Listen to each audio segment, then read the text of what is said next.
Alliance இன்று பல்வேறு மாநிலங்கள்ல அந்த அலையன்ஸை உருவாக்குனாங்க. இன்று அவர்களே தேர்தல் சமயத்தில் உடைந்து நிற்கிறார்கள். காரணம் என்ன? அவர்களுடையது சுயநலத்திற்காக, குடும்ப அரசியலுக்காக ஏற்படுத்தப்பட்ட கூட்டணி. அதனால் இந்த தேர்தல்ல எங்களுடைய மக்கள் நல திட்டங்கள், வளர்ச்சி என்பது ஒரு புறம், இன்னொரு புறம் சுயநல, லஞ்ச, வாரிசு அரசியல் என்பது இன்னொரு புறமாக இருக்கிறது. வெகு நிச்சயமாக வருகின்ற நாடாளுமன்ற தேர்தலில் தேசிய ஜனநாயக கூட்டணி அழுத்தமாக தன்னுடைய முத்திரையை பதிக்கும் என்பதில் மாற்று கருத்தில்லை.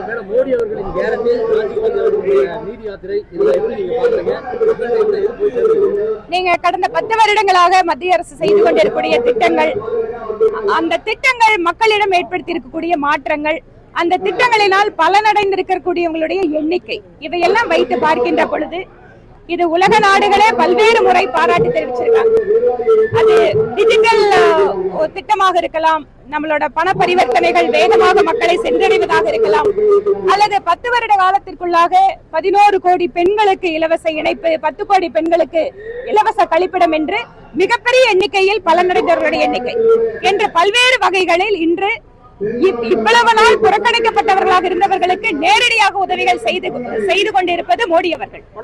ஆனால் இந்திய அலையன்ஸ் இன்று பல்வேறு மாநிலங்கள்ல அந்த அலையன்ஸை உருவாக்குனாங்க. இன்று அவர்களே தேர்தல் சமயத்தில் உடைந்து நிற்கிறார்கள். காரணம் என்ன? அவர்களுடையது சுயநலத்திற்காக, குடும்ப அரசியலுக்காக ஏற்படுத்தப்பட்ட கூட்டணி.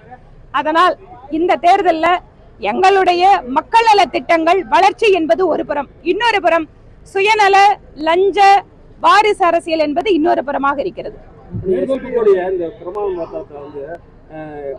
இந்திய கூட்டணிக்கு மிகப்பெரிய வெற்றி எடுத்தது இந்த மாதிரி ஈஸ்வரன் சொல்லியிருக்காரு. அதை எப்படி பாக்குறீங்க?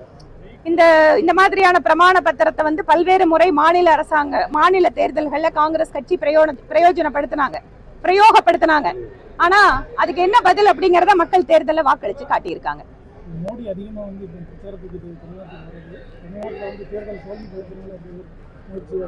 பிரதமர் மோடி அவர்கள் நாட்டுல எல்லா பக்கத்துக்கும் போறாரு.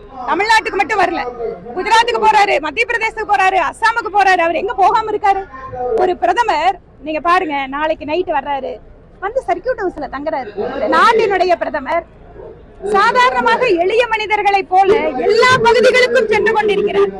அதனால தோல்வி பயம் யாருக்கு வருதுன்னா, பிரதமர் மோடியை பார்க்க தோல்வி பயம் வந்துட்டு இருக்கு இருக்கிற எதிர்கட்சிக்கு.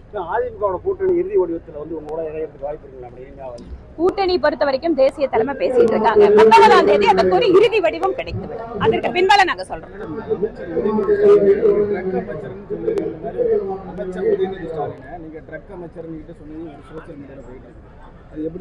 28 பைசா பிரதமர் அப்படின்னு நான் கூப்பிடுவேன்.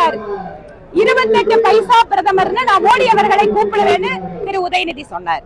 அதனாலதான் நான் அதுக்கு பதில் சொன்னேன். அப்ப உங்களை நாங்க எப்படி கூப்பிடுறது? இப்படி கூப்பிடலாமா அப்படின்னு கேட்டு, 28 பைசா பிரதமர் நீங்க ஒரு பிரதமரை அவமானப்படுத்துறீங்க. யாரையே? நீங்க யூபி அரசாங்கத்துல 10 வருஷம் இருக்கும் போது தமிழ்நாட்டுக்கு கொடுத்ததை விட 3 மடங்கு 4 மடங்கு அதிகமாக பிரதமர் மோடி தமிழ்நாட்டுக்கு கொடுத்திருக்காரு. அவரை பார்த்து நீங்க 28 பைசான்னு சொல்றதால நான் அந்த கேள்வியை முன்வைக்கிறேன். ஏதாவது ஒரு நேரத்துல பெட்ரோல் விலை, டீசல் விலை எப்ப குறைக்கணுமோ குறைச்சிட்டு தான் இருக்காரு. தேர்தல் வருஷம் முழுக்க வந்துட்டே இருக்கு நாட்டுல.